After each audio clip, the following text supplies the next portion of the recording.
Hey guys, this is Draco with Legends in Our Free Time, recording another chess game for you guys. I know I haven't recorded one for a while, but hey, you're getting another one now. I played this against YouTube user MkWii17, who requested a match through the comments, and he's known on chess.com as 7thSense, so challenge him, just like he challenged me, and beat him, because that would be good. And without further ado, let's do this game. I'm playing white, he's playing black, and I will be uploading a second game of ours because I'm currently playing against him where I'm playing black, so you'll get to see that as well from both perspectives, but they're different games, remember. I start off my standard opening e4 move. That's obviously just a very common book move. Standard continuation from in, e5, knight f3, just obviously threatening the pawn. He defends the pawn with the knight with knight c6. Then bishop b5 from me, so we can see that we're going into the Rai Lopez opening, the main line of it anyway. And logical response from him, threaten the bishop, kick it off a little, so I've obviously got to move to defend it. Bishop a4, may as well still bear down on that diagonal. And if he ever moves the queen's pawn, then I'm pinning the knight to his king, which is always good. He brings his his bishop slightly into the game now with bishop e7, little development move, opening obviously an avenue for castling and giving his bishop a little extra range, so yeah, that's good. I back up my position a little bit with d3 because I would quite like to support the central pawn I have, but I don't really want to push my queen's pawn all the way out because that's obviously just inviting an exchange where he captures and I have to recapture, and that just loses me a piece, so that's definitely not good. But it's also just a neat little pawn structure there as well. He moves h6, and I'm guessing here he's preventing my bishop move because the chess engine actually evaluates this as a mistake. So I don't know. I personally think I don't think it's that weak a move, because like I say, it is cutting off some valuable space that my bishop might like to use, but the engine didn't like that one. It also didn't like this. It claims that bishop e3 is a mistake as well, so right now it's saying that our positions are equal. And I mean, I was also obviously thinking I'll just get my other bishop into play, I may as well get it into a slightly more active square, but it basically spends the next few moves telling me, capture his knight with your bishop. That's all it tells me to do. It keeps saying that my moves are mistakes or inaccuracies and that I should have gone for his knight. So, I don't know. Shut up. I didn't feel like exchanging a bishop for a knight because I feel that bishops are slightly better than knights, but whatever. The chess engine perhaps knows better than me because its playing strength is 2000, which is fairly high. So, I don't know. I don't really care. I just care about the game.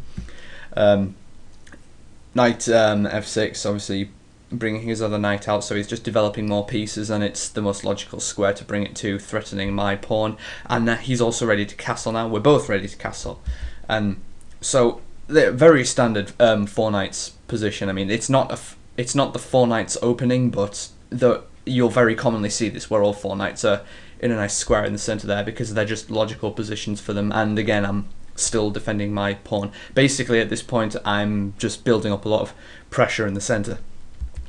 He castles, I castle, very standard stuff. Then he moves his pawn all the way out, and this really again forces another bishop move where I have to move it.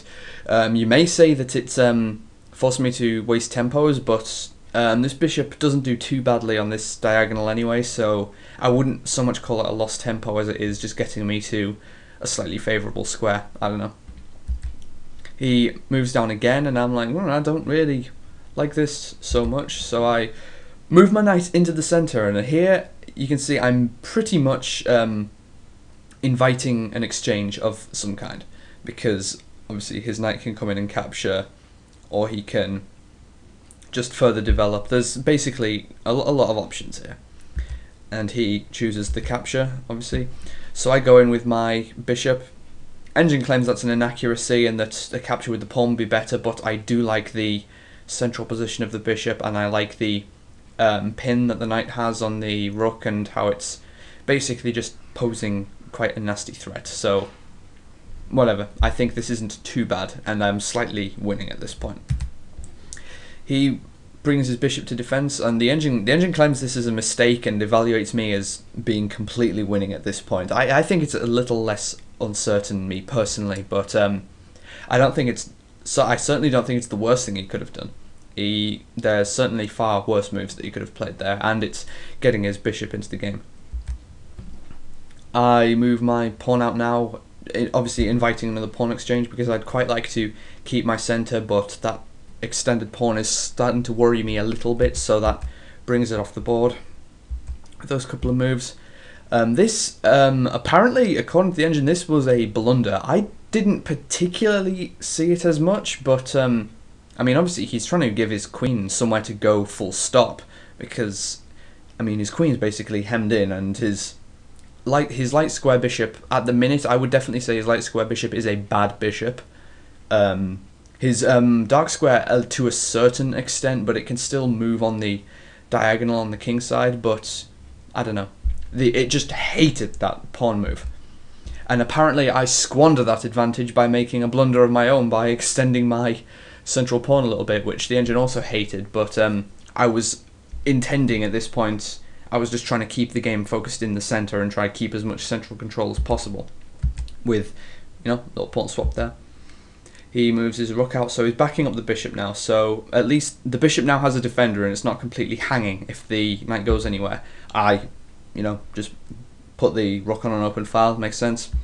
Perfect. His queen moves out a little bit, offering some support to the knight, so as you can see, the queen side here, there's just potential for a massive exchange at this point, but with the amount of pieces he has on that side compared to the amount of pieces I have, if I start an exchange, it's really not going to favour me. And sadly, I come off a little bit worse a little later in the game because of that. I apparently make another mistake with this move, but I thought it was okay at the time because I was basically just trying to force an exchange or two, and I actually had a pretty deadly idea lined up here after the recapture and my capture now. I had the tactical idea of winning his queen on the spot, which he diffuses very nicely on his turn. Obviously he saw it coming and he avoided it, but I was definitely threatening capturing his queen immediately because I figured there's only one or two moves he can make to prevent losing his queen here, and he makes one of them, but in most cases a lot of the moves he can make will result in me just bishop captures the pawn on f7, which is check. He has to recapture to avoid check, and then my queen can just come in on the long straight and capture his queen, which would have probably been a game-winning move for me. It would have been an extremely powerful tactical move, but he doesn't allow that. He just gets the king straight out of the way, so I have to say good move there. I did not account for that when I was thinking about those moves, and he did well to spot that. I bring my rook out to a slightly more active square. This I would call a waste of a tempo because I have to move my rook again slightly later, and I was playing this more as a waiting move than anything, so I probably did waste a move with this one, unfortunately. And here, apparently this is another blunder from him, which puts me in an extremely favourable position, and when I see the move that the engine's telling me to make, I can definitely see why, because it's telling me now that I need to move my knight to h4. And now that I'm looking at it, I can see how frightening that is, because suddenly his bishop can't attack and I can force check the next move, and I'm hitting myself for not seeing that sooner, really. It's like, what the fuck was I thinking? And of course I'd squander the advantage just with a pawn capture, just trying to capture material and keep it equal, so I've still got a lot to learn, you know. And at this point I really don't like where the game is going, because I feel that at this point things are starting to get slightly forced just for me to keep an advantageous position, and I make a couple of mistakes here. Moving the bishop, obviously I'm threatening the rook, but I end up just kicking it to a more active position. I really don't like how the queen and the rook are doubled there, and at this point I pretty much just lose it. I go from having a better position to having an equal to slightly worse one, and this it's just a big exchange here of pieces. You can see where this is easily going because there's just an exchange of pieces, and each time my position gets slightly worse.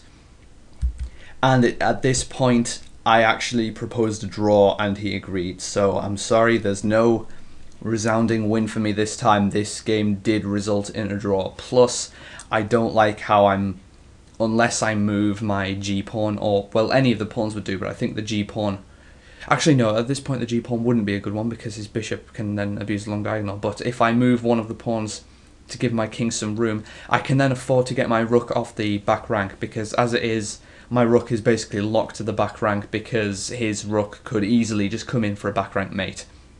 If my rook moves off there, his rook can come down and there's simply nowhere my king can go. It's mate from there. And I realised now that I had a worse position and that I'd really squandered all the advantages that the couple of bad moves that he made gave me. So at this point I just cut my losses and I called it a draw. So that was a really good game. MkWii17, 7thSense, whatever you'd like to go by. I really enjoyed that game. I'm just a little disappointed at myself for not holding the advantage as well as I could have done, and I'm looking forward to our second game and commentating it, but I'm going to have to try and beat you in that one, and I'm playing black, so it'll look even better when I do win. So I hope you enjoyed this video, guys, and yeah, you can look forward to seeing more from me later. See you later.